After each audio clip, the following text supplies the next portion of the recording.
Hi there, my name's Grace Simon with the New Doors Mentorship, and today I'm here with my working partner, Paul Martinelli. And we're really excited about sharing this lesson that has been really integral for the growth of my business and my life. So thanks, Paul, for joining me today. Well, thank you. And this has been, integral for me too. This is a powerful lesson when you get this right, isn't it? Oh, it really Yeah. is. It really is. It's a lesson that it's about clarity, vision, and possibilities.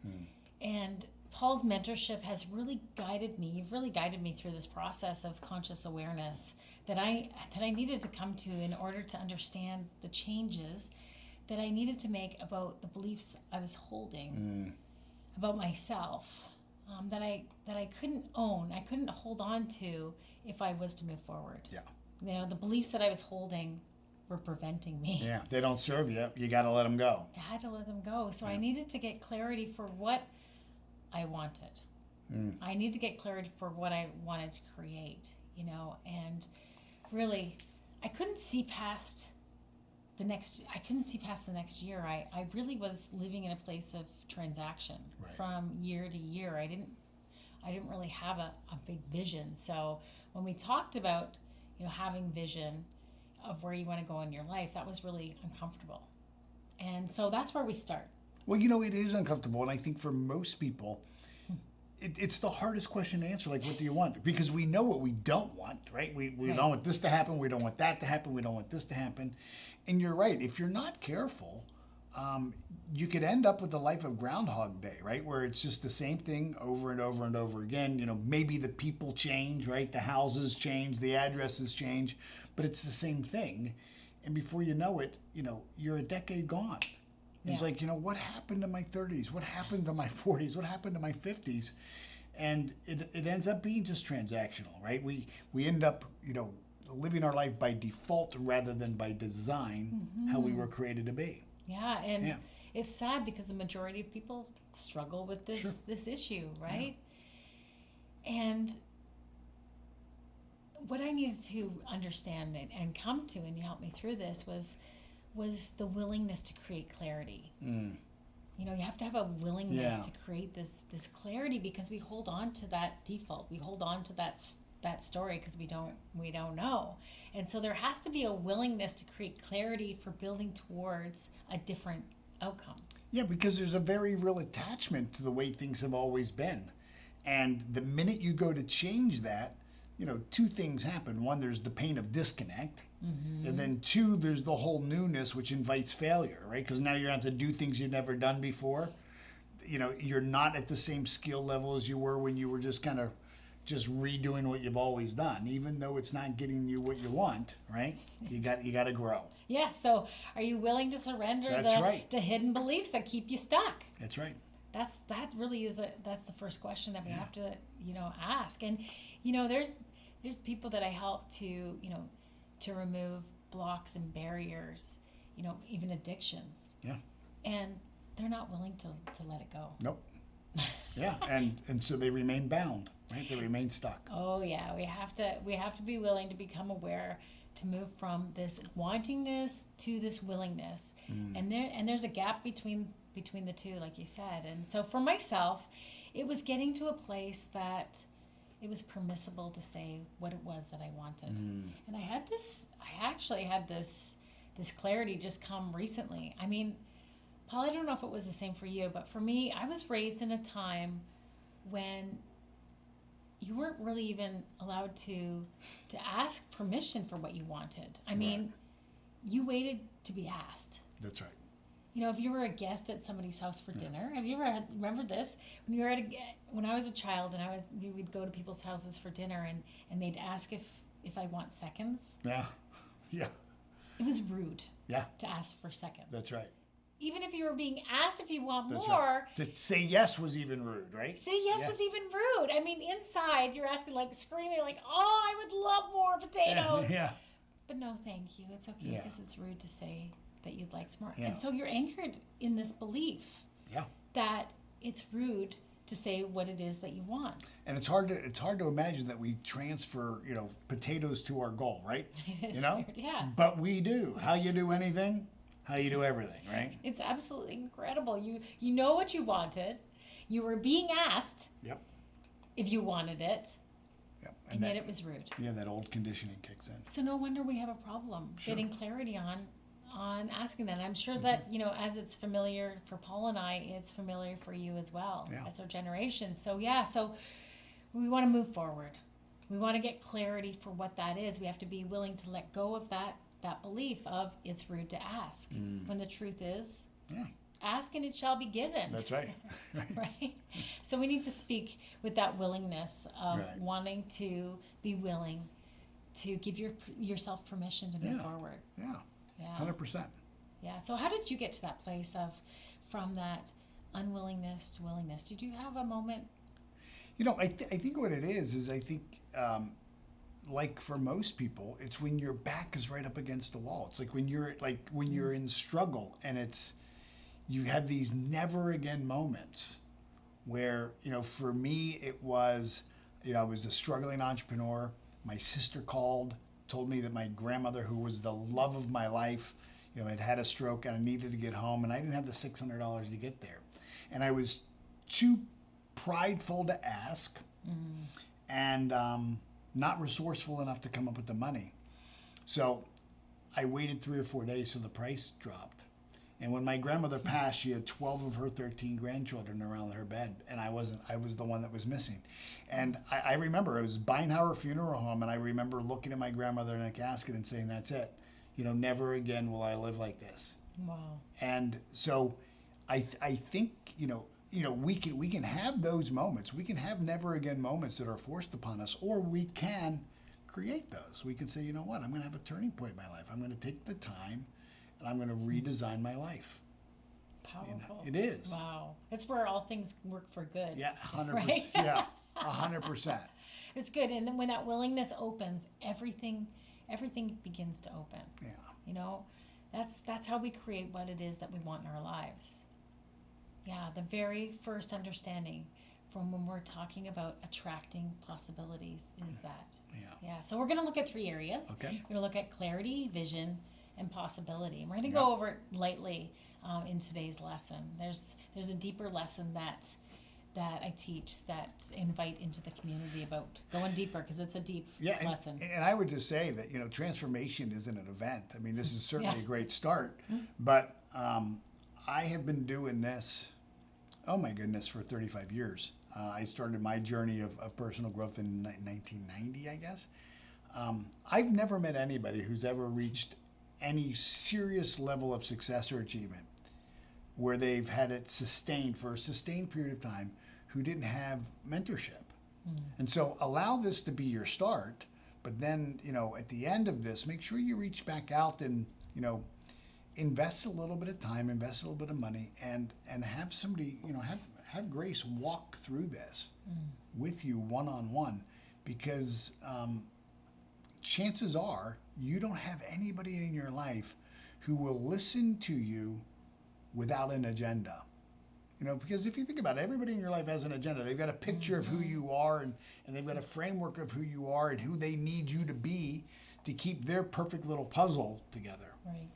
So finding somebody like Grace to come into your life who has the only agenda is to help you get what you want, and then help you define the clarity and the vision is really powerful. Oh, yeah. And to look at what's possible. It's amazing. Okay. So this lesson is about making things welcome. Yeah. Making things welcome enough to achieve what it is that you want. Yeah. It could very well be a goal-setting teaching. However, I wanted to use a little bit of different sounding, different wording to get past the limited beliefs that we hold about goal setting and achieving. I needed it for my life, so I've changed it just for that fact of just to shift our awareness and perspective to the understanding of knowing how to create and make things welcome in our lives. The understanding of knowing how we create and make things welcome in our lives to go through the process of building for the future. This is what I needed to understand, right, is that we are creating. Yeah, we are creating something. Even right now as we speak, there's something being created. Right. And so this is the language that I'm going to use as we go through this, to inspire you by affirming the understanding for what we call goal setting and goal achieving, which it brings us to the possibilities that we desire. Because it really is a very natural process. It's a natural process. And so when you get a hold of how natural this is, how we can create and manifest in our life, like the manifestation of the ideas we have when we first begin a process. And it's a very important distinction to make. For many years in my life, Paul, I didn't have a good sense of what it meant to be a high achiever, to have an achievement. Yeah. You know, and to have an achievement that I would be proud of. To me, It was actually terrifying.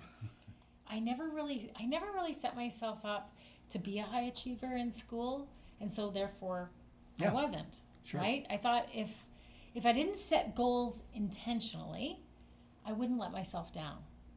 Wow. Isn't that a catch, huh? It is. It's bizarre when I think about that. Yeah. And I honestly don't ever remember goal setting even being a thing when I was in school. They didn't really. No, not at all. They didn't teach us this. So to me, to go to school was you learn something and then you take a test. Right. Pass or fail. And then they say you know it. Doesn't mean you know anything. Right? It doesn't mean you know anything. Like, no one really taught me how to study well, how to make progress as a natural process to grow somewhere, to do something more. You know, something to get excited about. You know, you get excited about when you reach a certain grade. Then you were allowed to get excited about that. Right, yeah. Right? So therefore, I never really learned how to set goals and to achieve. So sadly, I just kind of went through my life, through my childhood, through my teen years, just getting by on what I knew I could do. Yeah, you go through the motions. You just go through the motions, and that was pretty average. Yeah. You know, and I have to tell you, I felt the shame of being average. Wow. Yeah, I can honestly say I know that I can tangibly remember feeling the shame of being average, because within me, like what was built within me was so much more. And I knew I wanted more from my life, but I had no idea. Yeah. I had no idea how to access it. Right. I didn't know what I needed to do in order to get it. Yeah. So, you know, progressing forward, being in sales, I knew in sales I wanted to be successful. Sure. And it was important for me to be successful. I have a high need for significance. I'm a human that has a high need for significance. So success to me was not being the last or not being the middle agent or, I didn't want to be that. I wanted to be an influencer, right? Yeah. So get this. This is my high achievement. So I thought middle upper was where I wanted. That was my goal setting, okay?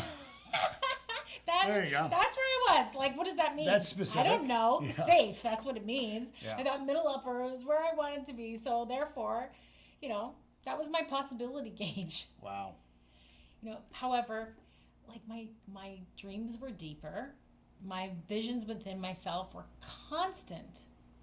And they weren't saying average at all. Like there was not an alignment there at all. They were so big and so constant. I just didn't know how to access them. So what I knew how to do is that I just pushed through. I pushed through to get the results. Mm-hmm. Yeah. Paul, you go by what you know. Well, that's all you can. And unless you gain understanding, the only way to do that is through programs like this, through mentorship, through, 100%. Trial and error and experiences, right? Yeah. You got to do it. You got to do it. Yeah. Yeah. So, I would focus on creative ways to grow my sphere, creating activities that I thought were good to build business. And it did work. And I did look like the expert in my field. I would get more business and things were growing, and I would give to get. I'd work more to get more. I'd get more clients, make more transactions. Yeah, it was all about doing. You hear it, right? Yeah. Well, you can hear it now. When you have awareness and you hear it, it sticks out, doesn't it? And people are saying, well, what's wrong with that? Yeah. Like, isn't that what you're supposed to do? Well, if you don't know the alternative, then that is the way that you do it. That's exactly right. And you do get results, right? it's always been about serving people, you know, but it was serving and hoping that people would see the value in me. Right. Okay, I want you to catch this, that it was about serving and hoping that people would see the value in me, but still not really setting clear intentions. And remember, I said it was rude for me to ask for what I wanted, right? I said that. So I would set what I knew I was happy with. I would set what I knew I was happy with, which I knew I could achieve. Right. Because I had already achieved it. And quite truthfully, I was so transactionally minded that, you know, just by transaction to transaction, it was leading me through experiences, but not really to a higher picture for a greater outcome. And I achieved because I always knew I could create that outcome. That was easy for me. You know, I can get an outcome, no problem. Sure. But this is the thing, is that this way I knew that I wouldn't fail. I knew what I was capable of. I knew how to create things. I knew how to put motion. But I really knew how to set myself up so I wouldn't fail. Yeah, so you play the game not to win, you play it not to lose. Right. Right. I didn't never set myself up for the greater achievement. Sure way never to win. I avoided it. Yeah, you don't lose, that's for sure, but you don't win either, you know. Exactly, because there's like that shame of average is still in you when you know there's more for you, right? Yeah. Which all it does is it leads you to let down. Yeah. Well, the shame of average, is an awareness that there's more for you. It's an awareness of your potential that's not being fully expressed, and so we feel shame when that's there, right? Yeah. Because we know we're not using the gifts that God's given us. Yeah, and you know what? I'm competitive, so I really didn't like seeing other people going ahead of me. Yeah. But that was not their fault. No. It was me. This is a me and me game. It's a you and you right? deal. Yeah. It's what it is that you wanted, and other people saw the values in themselves. And honestly, people buy from you what they see in you. Yeah, that's right? so true. That's so true. Others, they value what you see. They value what you give. So if I didn't see the value in me, right? Yeah. Then others are not going to see that true value as well. Good. And it goes on to that endless default cycle. So you got to buy into the fact that there's that more, that value, to get what it is that you want at the end of not at the end of the year, right? But what's becoming in your life. Right. Yeah. It's a journey. As long as I was paying my taxes and I knew I was contributing to my family home life, I was happy. Like, I always made great money, and I like to make great money. I also like to spend great money too. Yeah, that's just good. doing and spending, like this hamster wheel that you're totally on, right? In this recognition of avoiding not looking or being good enough, and I asked myself, what was it that I was actually looking for? Was I looking for the acceptance? Was I looking for the significance, or was I just avoiding the failure? Wow. It's insightful questions, right? Yeah, it was. Yeah. And I'm not too sure what the answer was, other than it's all avoidance, right? Of seeing the value within yourself, producing what it is that you really want, and setting that up for the more of your life. So, how could I ever go further if I never really set myself up for it? Paul, what is it? That value versus a result that is so anchored and that holds us for so long? Well, I think, it's our identity, right? we see ourselves what we do. So I'm a realtor, right? Well, that's what you do. You're not a realtor, right?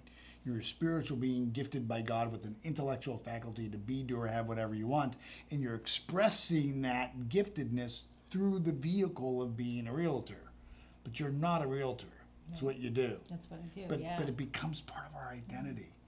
And if you don't, if you're not careful about that, like you said, it's, you know, the first step here is clarity. You gotta be really clear about who you are, what you want, what are your non-starters, you know, what are your beliefs. You know, so true. You know, why are you doing it? if right? you haven't invested in the program, the 10 steps to a new belief, I mean, that would tie right into this, you know.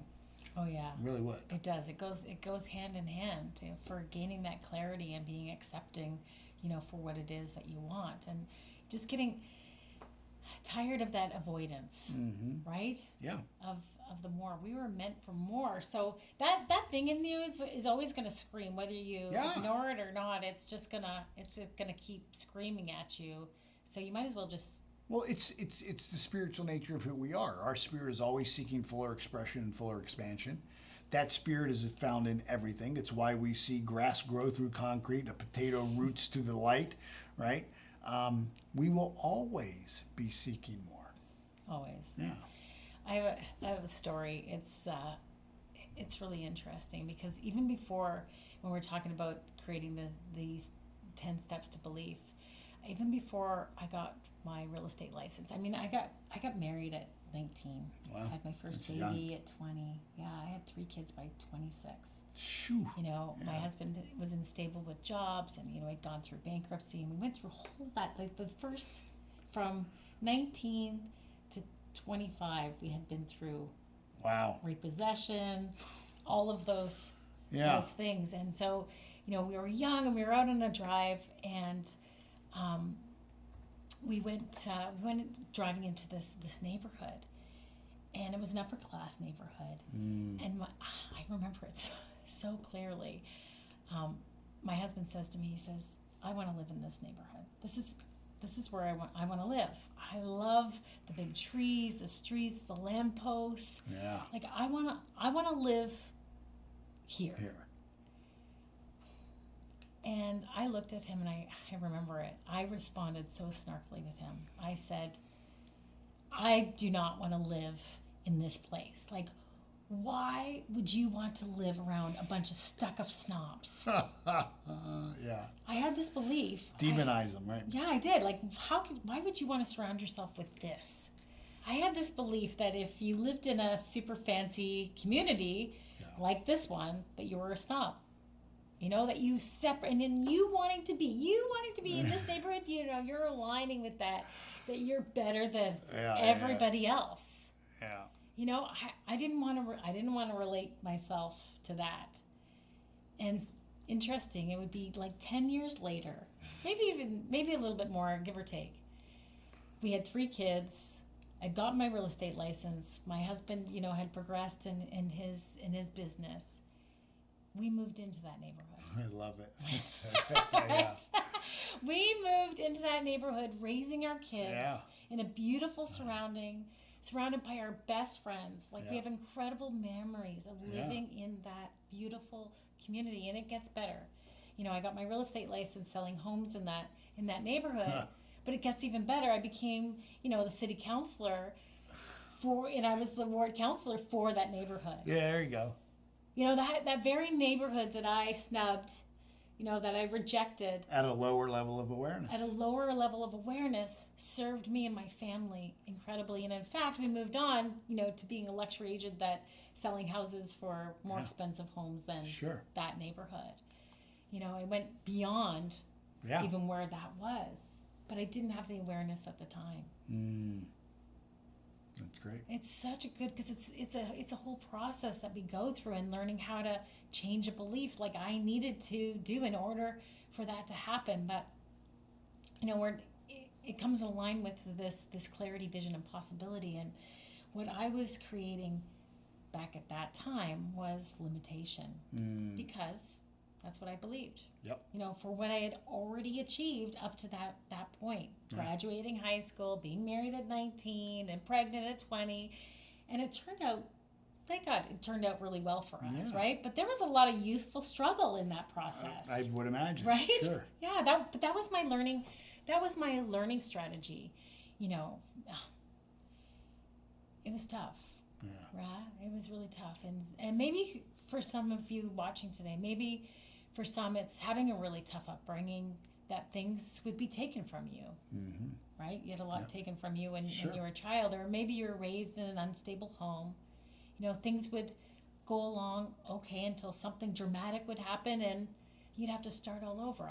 I don't know what your circumstance would be, or maybe, you know, you really struggled with the learning system in school and really struggled with getting good grades in school, or you had parents or guardians with really high standards and they never really ever seemed to approve of your achievements. You know, always expecting more and always falling short in their eyes. I don't know. Everybody has different stories that they live by, but they become our model. That's right. Where we base our whole life from, our past experiences. It's how we filter everything. It's how we filter everything. Yeah. And so when we try and achieve or imagine to do more with our lives, you know, we're holding on to this past. So what are you building with your business and life from? Like, where are you building it from? I don't know if you're coming out of a place like avoidance, like I was, or discontentment, or knowing that you want more for your life and you're willing to relentlessly seek after it. Whatever it is, you need to know this.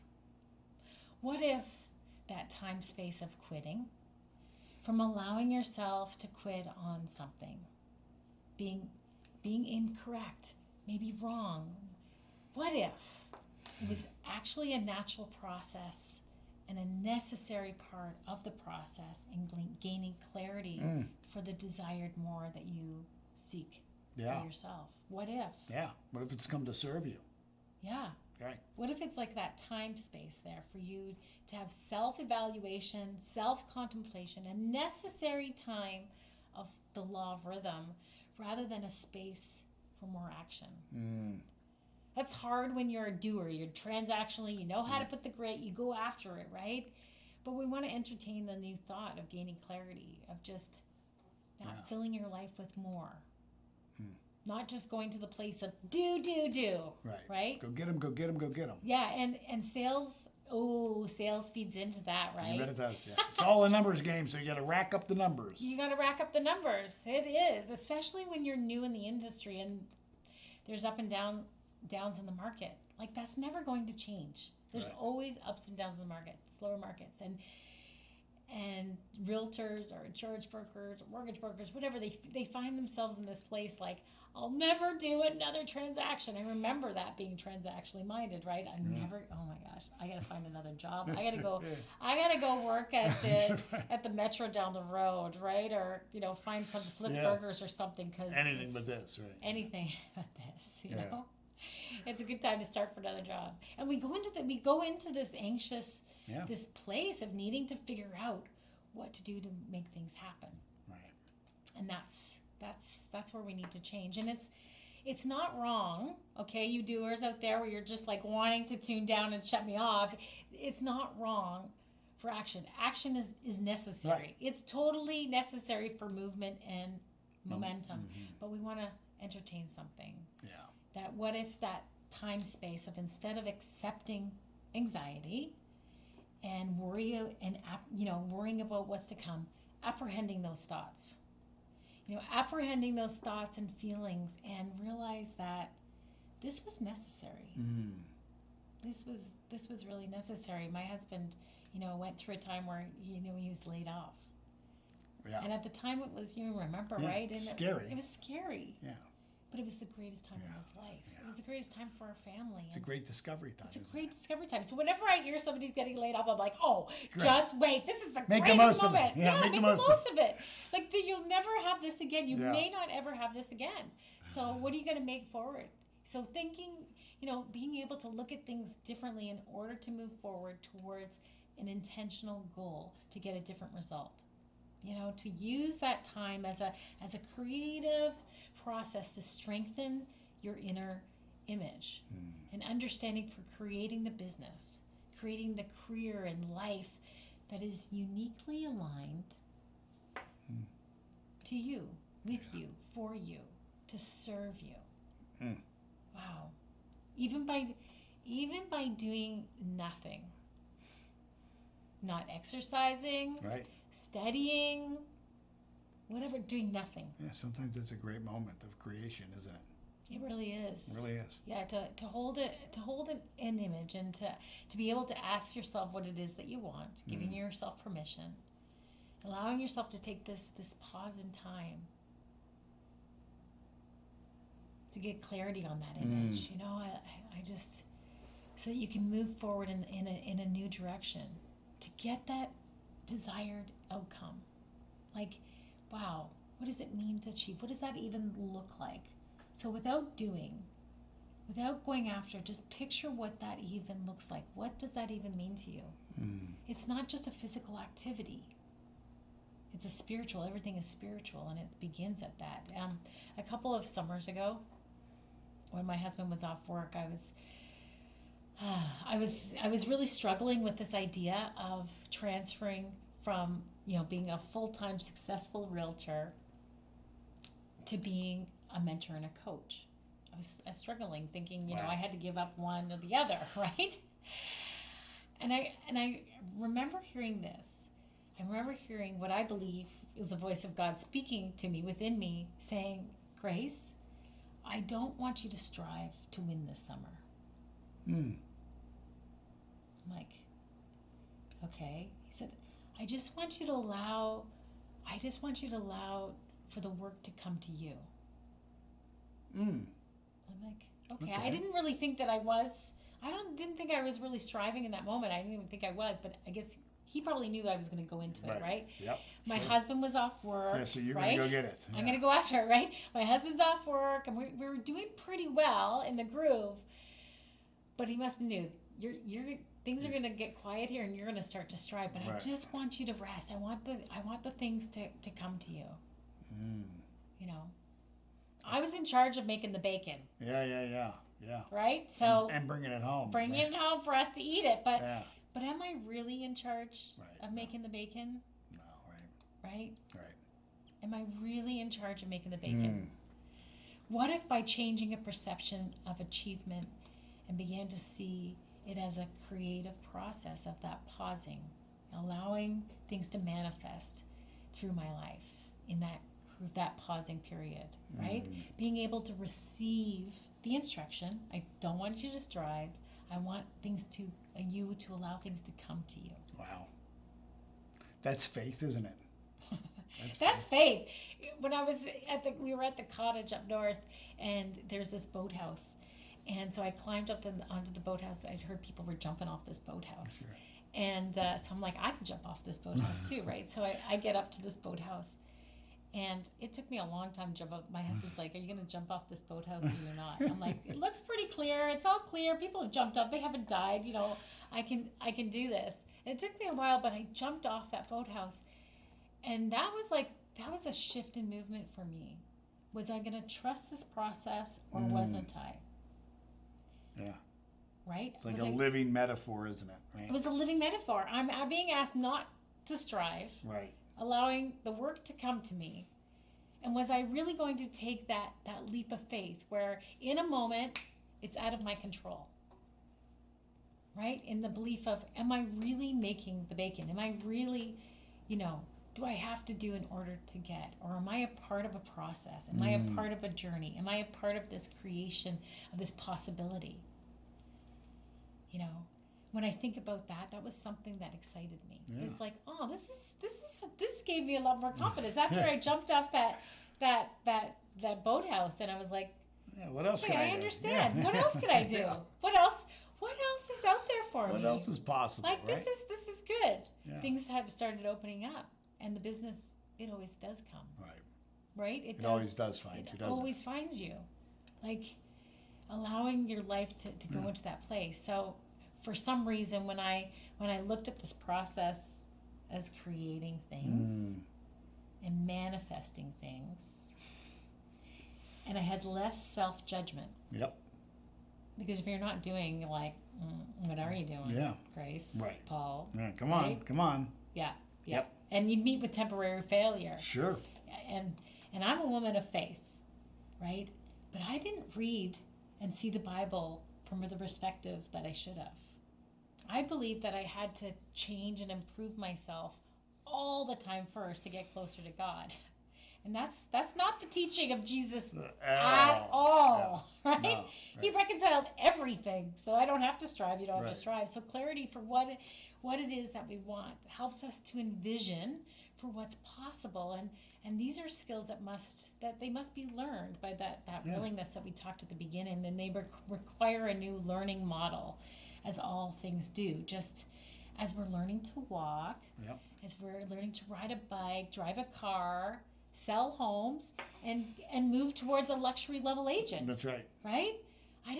It's all the same, isn't It's it? all the same. It's a learning model, and Yeah. I didn't strive that summer, Paul. I was obedient. In fact, I continued to travel every month. I launched a women's 5-week empowerment program that was designed specifically for teaching people how to welcome, how to receive, and how to manifest, and it being a very natural process. It was so much fun, but I wouldn't have gotten it. I wouldn't have had it if I hadn't allowed that process take place. So, I believe that, and I know that you do as well, that we were born creators, right? Sure. We actually came pre-programmed to create. Yeah. And so I believe that we were made in the image of God, and we carry him in us, making us fully resourced. Like, he didn't just give parts of himself. Everything. He gave his whole breath. Everything. So everything. Yeah. So we lack no good thing Right. within ourselves. Right. Yeah, but we take with us that learning model that's outside of ourselves. Yep. Right? It's interesting, but we really first started as these creative beings, that's held within us. And so we're, in fact, the proper order, rewinding to the very beginning, is that we were created to co-create with God. Yeah. Yeah. Oh man, Paul. Yeah. Can you tell us what your learning model has been through the process of gaining clarity for what's possible in your life? Yeah, I think what I've learned is, I was always seeking answers. And what I learned was that there was real power in asking questions, right? I think, in another program, I think you quoted Socrates. He had written down something like the quality of the questions we ask kind of determine the quality of the answers we get. And so I realized that in order for me to change, I was going to have to change. And what Paul wrote was, don't conform to this world. Don't conform to this world. That it has to be a renewal of my mind. And so while I was trying to change everybody else and everything else, other than me, because I was okay, it wasn't me. When I realized that the model I was living was that the rest of the world had to go to the psychiatrist for me to get better, I realized, I got to work on me, right? I've got to work on me. It's I've got to change my mindset. I've got to get really clear about what I want. I've got to stop the avoidance game. I've got to learn to do what you did, which was let go and let God. Because if you look at that season of your life, your husband's, not working, and, your everything in your being is saying, go, go, go. But you hear the God tell you, take a pill here, relax a little bit. That's letting go and letting God. That's faith. And so for me, I think it's all of those components, but it really is the inner game. It's the you and you deal. And when you step into that, and then of course, all along the way, when I look at big moves in my life, always there was a relationship with a mentor leading into that, right? Every single time. Absolutely. And that is one of the amazing things here of me being able to deliver this message is because of that mentorship. And another lesson that I've learned from you, Paul, is your I am lesson. Yeah. And it's understanding that we live from 3 different planes of existence, right? We're blessed with the intellectual mind, to think on, to discern, to accept or reject ideas. And we live from a physical body, and we're spiritual beings. Yeah. And all 3 of these need to be aligned. All 3 need to be aligned, Right. because an idea that we have captured from somewhere, Yep. what we call as source, from God, we are carriers of his ideas. Right. You know, he drops the awareness and it attaches to us. We accept it. You know, it's like, wow, that's a really good thing. I mean, we are creating a movement, and we begin to move this idea around, trying to figure out how to make it happen, you know, in the physical. We want to move it outside so we can actually see it happen. We want to manifest it, right? And so the I am lesson goes into more detail, but it's a really powerful point that there's a process and everything needs to line up with where the idea came from. 100%. And how to implement this process. It all began and was created from our experiences and our failures, which need to be seen as growth. Yeah. Like our experiences from failures and wins. Yeah. It's all growth, right? Yeah. So Paul, like, how did you learn throughout your journey a process to evaluate your experiences so that you could grow forward with them? Well, I think there's several things, but the first thing was what you talked about before is, you know, letting go of this attachment of whatever that result was.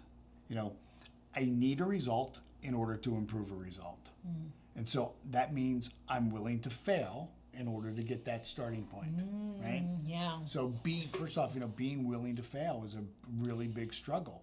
But I would much rather fail and grow than stay in the safety and security of not failing, but not growing, right?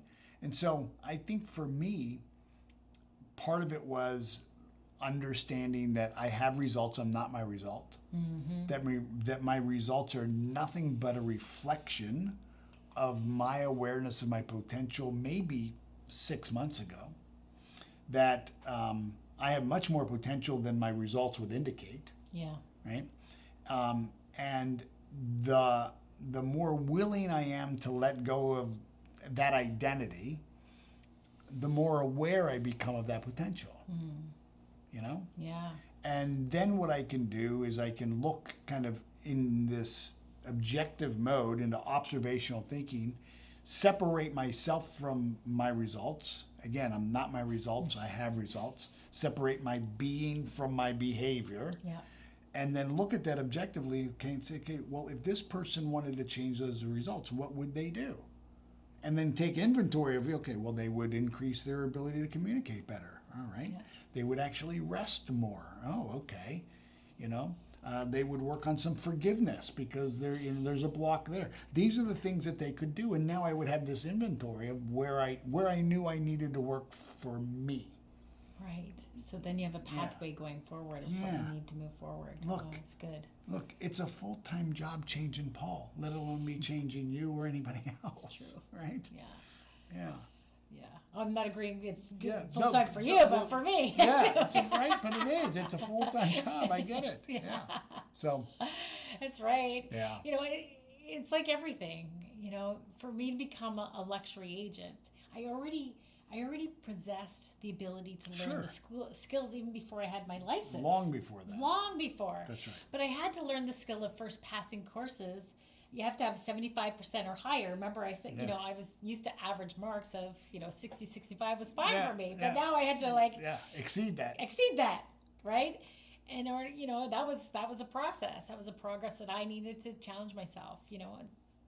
At the beginning, I had to do things a couple of times over in order to get it, but I got it, right? Then once getting my license, I had to actually learn how to take out clients, how to show properties, and discovering that it wasn't about going transaction to transaction, the survival, which was super exhausting, right? But learning to develop a business. This was not just about selling houses. It was about, I had to develop that understanding and awareness of a business as I grew the awareness and the clarity for what and where I wanted to grow, what I wanted to move this forward. So when you're young, you could suspend the judgment, right? And stay connected to your desire. But as you grow older, your awareness, your perception, and your self-image changes. Sure. Pay attention to the words and the responses of a child. You have children, I have children, and we see it, right? When they fall off the bike, they say, "This stupid bike." Yeah. it won't work. I hate this bike. This is a dumb bike. You're a dumb bike. That's right. Right? But you compare it to an adult learner and we say, I'm stupid. I'm so stupid. Yeah. Yeah, that was dumb. You know, my daughter Brooklyn, when she was learning to ride a bike, it was taking a while for her to get the balance, the momentum, Sure. and the understanding. And I remember she got she got so mad one day that she picked up her bike and she ran her bike off the court and threw it into the woodland. She was done. She was done. She's like, "This is a bad bike. You're a bad bike." Yeah. Yeah. You know, and you know, there's two thoughts here, right? First, you know, make the shift from an outcome that you want to have and seeing it as something you cannot do or a failure at doing. Yeah. And begin to see that outcome and achieving are part of a natural process of creation. Yeah. You know, creating, manifestation and manifesting. You know, you were born, you out there listening, you were born pre-programmed as a co-creator and to manifest. You direct your thoughts. You direct your beliefs and actions to what you desire to be, do, and have for your life. And second is, when you make this shift in your perception, you can begin to detach from the outcome, like Paul said, separating your self-value from your result. Yeah. You're not your result. And that was, as you said, it was an aha moment for me as well. You know? Yeah. Telling you about my achievements, right? And you were like, what? Have you even seen what you've accomplished? Yeah, look at this. Are you kidding me? Yeah. Have you ever celebrated and when is it good for you? Like when? Take the win. Yeah. Like take the win. Are you kidding? And I remember I said, you know, I just like fly by the seat of my pants. Yeah. I fly by the seat of my pants. And you're like, Do you really? do you really?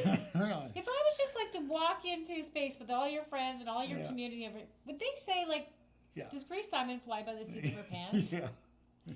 And you know, you called it out. You said, you know, I think I said, I do things half-heartedly. And she goes, and you said, oh, so you do things half-assed. You're a half-assed worker. I'm like, yeah. Oh my gosh. Like it was just, I realized in that moment, Yeah. and really only the past 5 years as I've been working with you, that nothing really has ever been good enough. Right. I'm well over achieving 60 to 65%. Yeah. Right? Yeah. And so I learned from that time, you talking the hardcore state, speaking the truth in love to me, and maybe even just giving a little kick in the pants. Every You once did, in a while. right? Yeah. To begin to celebrate everything, Right. the weight losses I achieved, my life, the amazing kids that I had a part in raising, Yeah. right? That are awesome. Right. And, you know, thriving in my 32 years of marriage. And, you know, the people that I'd successfully mentored through life changes. And not to mention the fact that I've had a lot of real amazing success in real estate. Yeah. You know, just being successful in everything. Nothing ever didn't work out in my life. Right. Like even those failures, those disappointments, everything has turned out and progressed forward. And for your life as well, it's, you know, when you choose to look at things differently and change your perception and really learn how to celebrate those wins, things will change. Not only will you feel 1,000%, not just like a little bit, 1,000% more confident, 1,000 times happier, 1,000 times freer, you will create and manifest 1,000 times faster, because this is the law and order, right? Yep. The end of God Smooth. and his entire universe likes order. Yep. And we come into order of it. That's right. And bam, it's like, woo! This is where it gets super, super fun. Yeah. It really is. Because Napoleon Hill says in his book, Think and Grow Rich, right? That like when you realize this and money starts coming at you. So from all fast and so different- furious, right? Yeah, you wonder like, where has it been hiding all this time? Yeah. And that's exactly what happens when you define your clarity. You know, when you begin to see the vision, sit to be still, right? To listen, allow that prosper to see that picture. And then asking those questions of, okay, what can I do? What kind of steps can I take? Yeah. You know, reaching out, What's getting really that mentor. possible? What's possible, Yeah. right? The possibilities come. It's so that we can consciously and intentionally direct this creative process. Your clarity and your vision are the roadmaps that this power will follow. That manifestation, the incredible things being added to your life. So understanding awareness and the self-evaluation, Right. not the judgment, Nope. removing the judgment, are the tools you'll use to strengthen your ability to live from this clarity, vision, and possibility. And that's how and why, Paul, you created this program, this lesson for us to teach. Yeah. Because it's the gaining of the understanding, the awareness to guide people through a process of gentle evaluation. So that you're not avoiding. Like, I Right. no longer have to avoid the higher achievements. Yeah. Because if it doesn't work out, Okay. oh well, okay, Next. we'll just try something else. Next. We're going after it, man. Right. Next. Yeah. Yeah, Bring like it I on. just learned something. Yeah, bring this it was on. amazing. Yeah. Yeah. So what are you doing? And why are you doing what you're doing? You know, and knowing that really becomes when you discover that clarity and you know why you're doing, who you're doing it for, why it matters. This becomes the filter through which you direct this creative power. It's why you do what you do.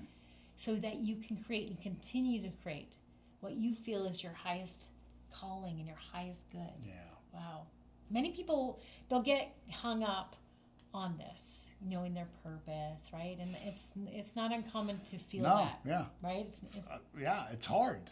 It's hard. It's I always say it's the easiest, hardest work you'll do. yeah, because it is a skill, right? Yeah. You develop it.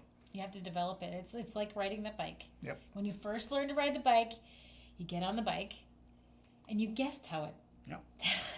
worked and what happened. Yeah. You fall.